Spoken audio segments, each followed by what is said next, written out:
This movie really makes you feel like you're on stage performing with us.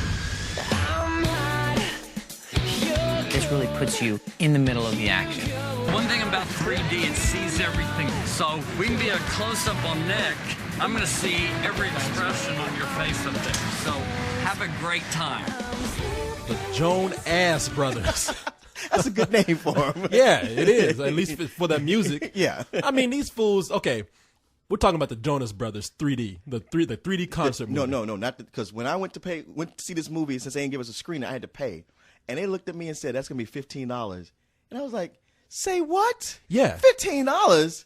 I mean, I got like Wesley Snipes. Motherfucker, yo, you out your goddamn mind? Yeah. But they were like, well, sir, it is a 3D concert experience.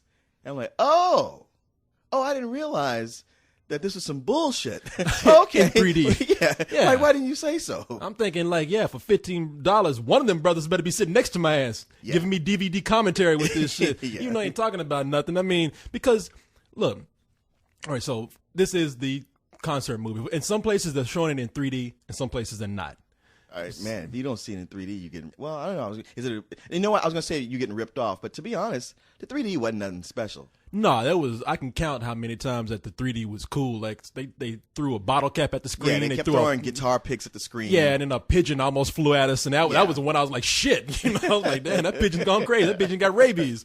But, so yeah, this is, in some places they're showing this in 3D, in some places they're not. But if they are advertising it as the Jonas Brothers 3D concert, and when they came out, now when those brothers came out, they had fire going up in the air, and they were like, I thought shit, they finna get metal. I thought that shit was like Metalocalypse. I thought they about to come out and kill some audience members, and blood was gonna be spraying. I thought they were gonna sacrifice the chicken on stage, and then they come out and they did the exact opposite of and that. They did all that build up. They did that Ozzy Osbourne satanic build up, only to have the three most bland motherfuckers on the earth come out and sing this bland ass music.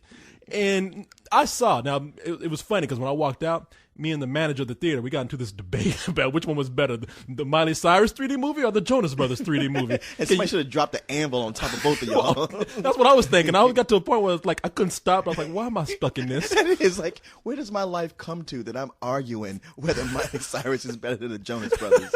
Well, in my opinion, see, I saw the Miley Cyrus movie. And I got my ass jumped on by the members on this site because everybody was saying, how could you go to the Miley Cyrus movie and give this a full price?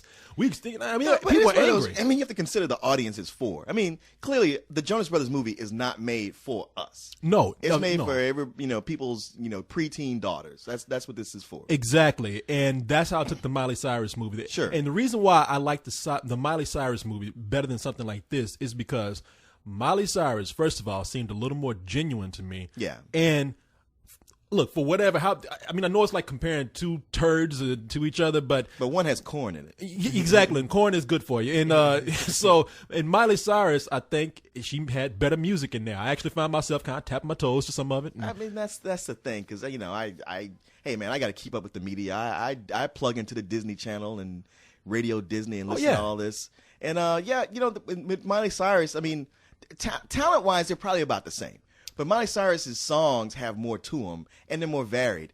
Jonas Brothers, they got a large catalog of pretty much all the same song. I mean, there's plenty of them I listen to, and I can't tell which one it is. Yeah. And honestly, they had 3 songs I think are decent, and they didn't play any one of those 3 on that concert. Really? Yeah. So that they actually have 3 songs that are okay. Yeah, they did a song, Year 3000, that was used for the Meet the Robinsons. Or at least it should have been. Yeah, I think it was for Meet the Robinsons. Oh, I thought you were talking about like the Conan O'Brien thing. No, I take that back. They did a remake of Kids in America, but except they made it the Kids in the Future. They used that for Meet the Robinsons. That was lame. But their very first song. Okay, I was about to say. Yeah, that was terrible. But that was one of the songs where I was like, oh hey, these boys got something. I like to see what they're gonna do. Not realizing they were gonna be, just another manufactured Donnie and Marie type group that was just going. Well, yeah. I mean, they're there trying to sell their quasi sexuality. But not really. Man, okay, first of all, we have the 3 Jonas Brothers are Kevin, Nick, and Joe. Kevin, Nick, and Joe. And they're just today's teen. Now, basically, what it breaks down to is Kevin, who I think is the oldest. He's just a guitar player. He's the one that looks like the kid from that 70s show. Like Hyde from that 70s show. Then you got Nick, who's the multi-talented one who, he sings backup, he plays the piano, the guitar, the drums, all while he's the horse, he's doing all the work. But nobody gets it, gets the love from the women like the lead singer Joe. It's funny because Joe plays a mean tambourine. and triangle. Joe, see, you got these other guys here because they're not as good looking as Joe. Right. I mean, in fact, those two other guys, they look like each other. They do. They look like Shemp from Three Stooges or something. Yeah, we're going to find out later, like, Joe wasn't even a real Jonas brother. Exactly. He did an audition and brought him on. Yeah, they adopted his ass because he was the best looking out of these other two guys. And these brothers hate him because those two guys, the oldest one seems like the manager, quasi, as you say, guitar player. He keeps everybody in line. And you got the other guy who's, like you say, multi-talented, doing all kind of he's playing drums, he's playing guitar on stage and doing backup. And then you got Joe who don't do a goddamn thing but sit up there and look pretty and can't sing. Oh, I know. I mean, his range is flat. And everything is pronounced like this. I mean, in every note with a little bit of there. Man, they just should have just had a nose come out on stage and sing because he sings everything through his nostrils. He does. Everything they sing whining. Now, to be fair, Kevin sings the same way too. I don't know who their singing coach is, but they need to fire him and get somebody better. But Korey, you know what? We're talking about like all the instruments they play, the fireworks and the singing and all of it, but we forgot one of the most important elements of their show, the acrobatics. I love this. Like, when things get dull, they start turning flips on stage and cartwheels. And the thing is, these girls are going fucking crazy in the audience. Yeah. And they're not doing anything more. I've seen mascots at high school football games do better acrobatics than these guys because they just start doing flips because they ain't got nothing else to do. Right. And the girls are like, oh, shit, I'm losing my fucking mind. Okay, a big part of this concert is the girls. Like, you get 3 singing numbers, and then they go and cut, like, now let's see what the Jonas Brothers' real life is like. And all they want to show you is how teenage girls are going nuts over them. Oh, yeah. Like there's nothing else to their life except that. Well, see, now that's what kind of bothered me about this movie because had it just been, if they had showed me, I don't mind it being a concert movie / documentary. They try to put this as a documentary, but you learn nothing about these guys. The only thing you learn is, because every time they go to the documentary part of the Jonas Brothers, it's like, oh, look at our fans. Wow, it's such a big group of fans. Wow, we're bigger than New Year's Eve in Times Square. Yeah. Look at our fans. Yeah. And it's like, I don't give a fuck about your fans, man. Yeah. But then again, I'm not your fan. I think that one of the most special things about this movie is the fans, because they make it come to life. From the outfits to the signs. Our fans are so dedicated. They're amazing. It's like, we've slept in the rain for 72 hours to meet you guys. It's so cool. It's kind of like mutual love relationship between the fans and us. We really do both appreciate each other.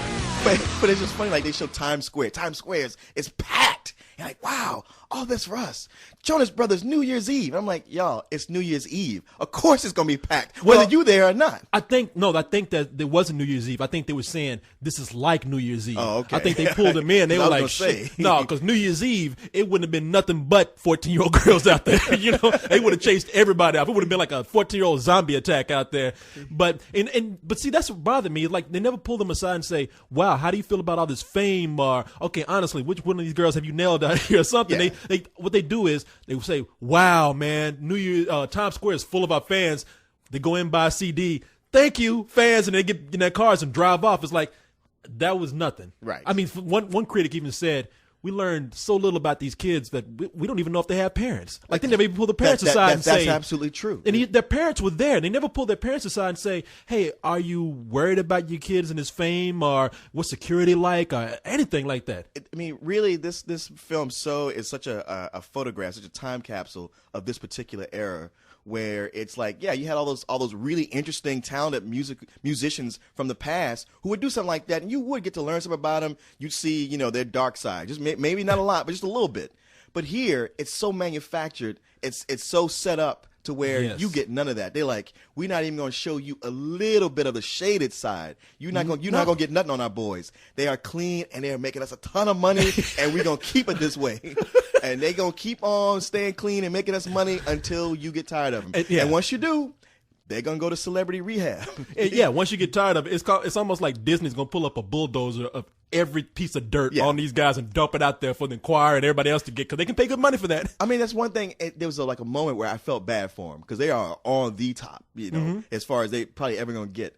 But eventually, when people get tired of them, they're going to turn on them and stab them like Julius Caesar and eat their carcass. Oh, that's the feeling you get about this. As a kid, you go and watch it because it is kind of fascinating to watch as an adult. I mean, I would say for any parent who takes their kid to see this, kind of keep in mind some of the pop acts in the past that have been this big. Sure. And who knows? They could go on individually to do creative things. I mean, but probably producing other people's records. Probably, yeah, exactly. They might be like Bon Jovi. Everybody laughed at Bon Jovi until they found out, like, last year they had the biggest concert tour in the world. Yeah, sure. Okay. So, but you get the feeling like, also, wow, man, when you listen to the music and you say, nobody's gonna listen to this shit. When these girls get tired of them, everybody's gonna get tired of them because this music ain't gonna go anywhere. That's after true. this. Eventually, these girls are gonna grow up and it'll just be like, I'm into other stuff. Yeah, and they're gonna be like, yeah, I was stupid back then. Yeah, because music is shit. Yeah. And I wouldn't even have minded so much those parts where they're talking about their fans and whatnot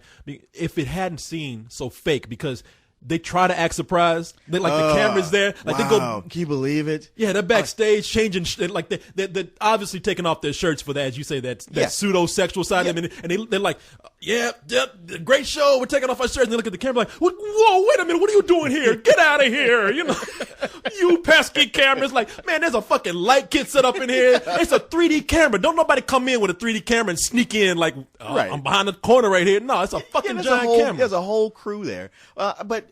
That did bug me. Like, they totally did that just so they could show those guys taking their shirts off. Oh yeah, and like, they got the mom. They're like, "Oh, get out of here!" It's like, get that is the money shot for teen girls. I mean, they did it.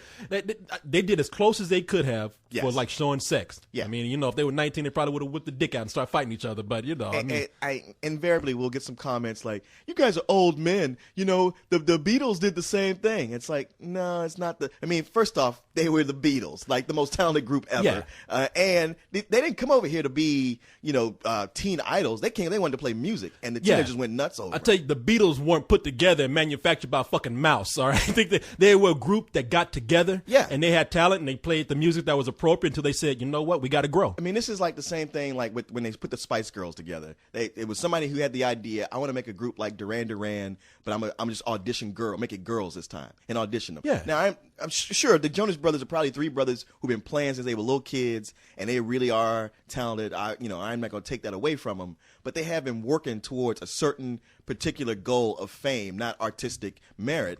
And they've had people, helping them and help, pushing them along the way for a particular design to get them right here in this spot. Yeah, I love when people try to say how certain groups are they started as pop musicians. They're like, well, there's a difference between a company that put people together and a group of people who actually played music sincerely and got themselves together. I mean, I tell you what, man, there is one thing that would turn it around for them. I mean, they got to ride the whole thing out right now. But if there were ever three guys who were really needed to be introduced to drugs, I mean, normally I don't advocate that, but I was like, man, somebody could get them into heroin or cocaine. They could use what they got and actually do some cool shit. It's funny because I got that written down right here. Look at this. Read what it says right there. Let's see. Come out like they were metal. No, at the bottom. Read at the bottom there where I wrote. Oh, give them drugs, better music. Yeah. No, I was thinking the same thing because I was thinking I like the Beatles, but no, somebody needs to take them when they. I'm not saying right now, but when they get around 19, 20, experience. They need to take them and get them fucked up. They need to give them some LSD, mushrooms, some heroin, all that shit, and put some instruments in their hands. Yeah. Because doing all this squeaky clean shit. I mean, it's safe, and that's what makes money. Yeah. But okay, we say squeaky clean, but. Come on, man. I mean, I don't know how Disney didn't cut this part out. I said, you guys can't do this. They come out with a hose. Oh, that's right. And they spray white foam all over these 14-year-old girls. Y'all can say I'm dirty. I know y'all think I'm perverted, but it looks like the Jonas Brothers came out and ejaculated on 1,000 girls. Yeah, I mean, it's not one hose. It's each one has a hose that they ejaculate on the audience. I was like, man, if I was a dad who took my daughter to see this and Jonas Brothers was spraying shit on me, I would have jumped up on that stage. I can see you running up on stage attacking the Jonas Brothers, getting pushed back with a water hose looking like the 1960s rides. Jonas Brothers stick a dog on you. Shit. But no, they cut to these kids. And look, I don't want to be nasty, kids, or anything, but it looks like the money shot out of a really nasty porn flick. And it's all 14-year-old girls. And all these 14-year-old girls are like, was screaming before and everything. And some of them still are. But you can see some of these girls like, what the fuck did the Jonas Brothers just put on me? They don't look happy about that shit. Like, I just got my hair done and shit coming out here, and these motherfuckers put this shit on me. but no, you know, we're talking about all the bad things about it. I mean, for as much as I wanted to dislike this movie, and look, let me tell you something, I did, because I was looking at some of the stuff they put in this movie. I told you while we were watching it, I was like, yeah, they got all the security, they got pretty much a SWAT team, they got helicopters going by for the Jonas Brothers. I'm like, who'd want to take the Jonas Brothers out? I was like, wait a minute, I would. So, yeah, that make perfect sense. But they look like nice guys. I mean, sure. As much as a conceited musician could be. I mean, just seriously, how much adoration can one human being have before they just turn into an asshole on some level? You know, if everywhere you look, there's nothing but girls that screaming, "I love you."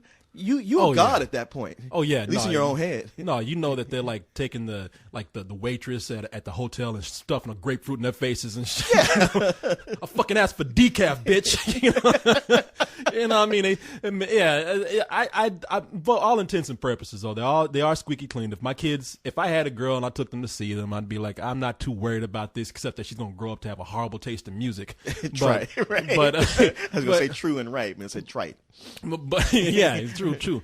But we were laughing at some parts of the movie. That, like, what had me laughing the most, the fake Jonas Brothers. They had these three dudes that they got their shit together. They're running some game. Yeah, they're like, all right, we might not be the Jonas Brothers, but these girls are in such a fervor and they're so heated up for this that we go out there, pretend like we're the Jonas Brothers. We getting just as much shit as them, except for the money. I mean, but that is the thing. They come out and do kind of a pre-show, and everybody laughs like, "Hey, you won't get to see the real Jonas Brothers, but you have us." And everybody kind of laughs and crowds around them. But when they don't actually get the Jonas Brothers, I bet some of those girls get drunk and come over and like, "Hey, I can sleep with the fake Kevin and go back and tell this story, and all I gotta do is leave out the word fake." Oh yeah, no, I'm sure that some of these fans are of age, like 18, 19, and these three. I'd be willing to bet. I'd go on a limb and say that these fake Jonas Brothers are getting more ass than the real Jonas Brothers. Probably so. Shit, they come out because the fake Jonas Brothers ain't got to worry about it showing up in the tabloids. Yeah, they don't have a mouse standing over them going. Oh yeah, no, they ain't got a manager coming in and say, "Hey guys, no, we got to send these girls home." These guys are like, find these girls who are fucking drunk and when they're that wasted, they're like, yeah, I'm Joe Jonas. Sure. I mean, shit, man. Now that you bring it up, that'd be a good little side gig to have. Just being a fake Jonas Brother. Well, maybe not the two of us. We had to pick somebody else. Shit. But just all you need is somebody who looks like security to go to a girl you like and say like, Joe wants you to meet him in the back of the building. Oh yeah. And you back there, it's dark. She's drunk and she's excited. You in a rented limousine that your dad just happened to work for a limousine service. You got it for the night. You bring this girl in. She don't know the difference. Exactly. And she leaves with a good story. Yeah. And you kick her out while she's still wasted and shit. Yeah. And if she gets pregnant, she'll be going to Joe Jonas telling him, "This is your child." That's a good angle. Joe was going like, "I don't know you, bitch." Yeah, I think I'm going to the next Academy Awards and telling people I'm Will Smith. There you go. Yeah, I learned something from these guys. But you know something, man? That part of the movie was funny. And for as bad as we're talking about the music is, I don't know what it is. I think just these young girls are more talented than these young guys. Yeah, okay. Taylor Swift and who else? Demi Lovato. They bring them on for one song apiece. And they kind of sing it a little bit, but yeah, it's almost a mistake because those girls are a lot more talented. At least Taylor Swift is definitely a better singer than the rest of them. Oh yeah. So when they're up there, and then these guys, Joe comes sing along with them, you just want to like hook him off the stage. Yeah, I was waiting for Taylor Swift to just pull the mic back. And I know how to bring it back down. Hey, sit down, go do a flip or something. But what's with Taylor Swift's violin player? That crazy redhead. Oh, who kept, man. Every time she was either trying to stick her face on the mic in the camera or dancing like a fool. And it's like, look, it's a peppy song, but it ain't requiring all these steps that you doing. Yeah. You're not MC Hammer. Knock it off. Yeah, every time the camera's on her, that you know what it was. That was the one that was on drugs. She was all hyped up and shit. She was all coked up. Yeah, I'm a rockin' fiddle player. But no, the girls in this were a lot more talented, and I thought listening to them, it took me back to like the Miley Cyrus movie. And like I said, there were some parts where, yeah, the 3D for a kid, I think it'll be fun. I mean, there was one part where some hands went up, and I was like, damn, that girl in the front row got some big ass hands. So I was like, oh shit, that's part of the 3D. Well, But I can tell you one really big positive thing about this movie. what's that? It's that, hey, say the music's not your cup of tea, but Yeah. you do have kids who want to see it. Are you a gay man? No, I'm Sure, saying- whichever. I mean, you could either spend $45 or more per ticket to take your kid just to see it, or you spend, the collective 45 if you got 2 kids. You see the theater in 3D. It's almost better than being there because you're Yeah. getting a good seat. The camera's always going to show you everything you need to see. I mean, I think the 3D is a little unnecessary, but it does enhance the picture somewhat. Yeah. And the sound in the theater is great. The sound at a concert's not always good. That was, and you're right about that. And that was one of my biggest positives from the Miley Cyrus movie. I was like, all these girls, because at the time they had all these girls who did not get tickets to see her show, and so many of them were disappointed.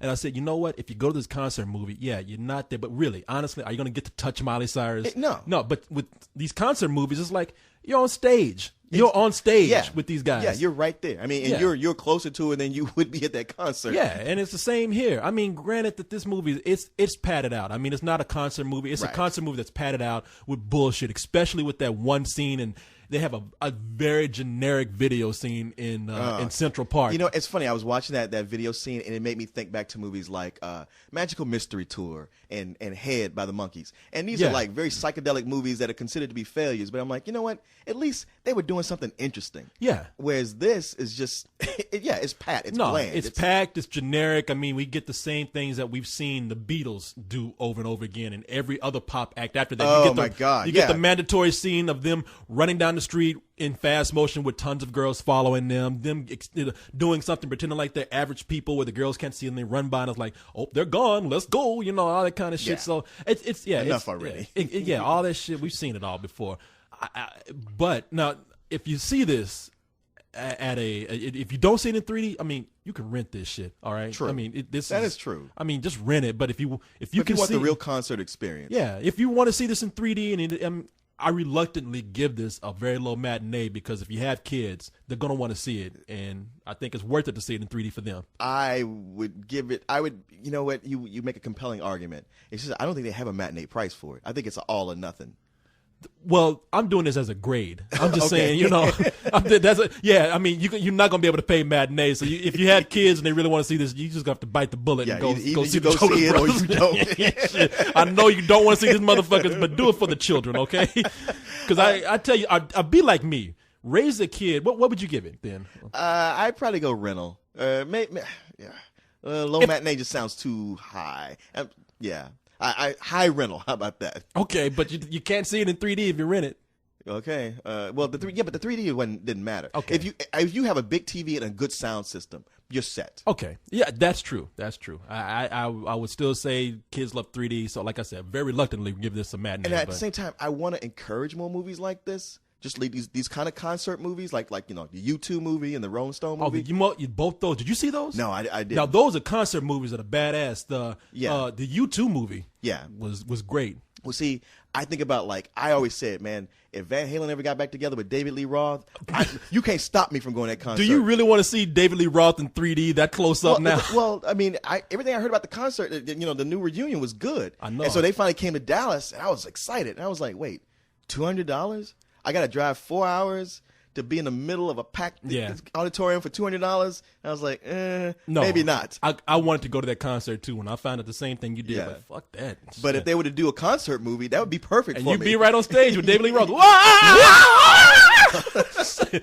But yeah, do it for your kids, man. And I'll be like me, where if I ever have a girl, I'm gonna raise her to be that really dark devil chick that beats up these kids. 'Cause you got these bitches out here in the audience, like these 14. I know I just call 14-year-olds bitches, but you got these girls out here crying, man. They're crying for the Jonas Brothers.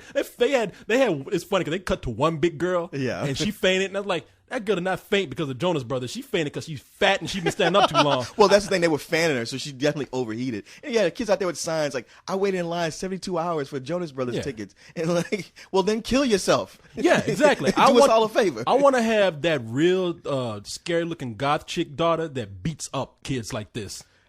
I tell you, the thing to do is you take your daughters to see it, and then act like you're into it, but yet make fun of them the whole time. You're real passive aggressive. You just drop little bombs like, wow, these guys are not nearly as manly as I thought they were. Shh, Dad. No, I like them.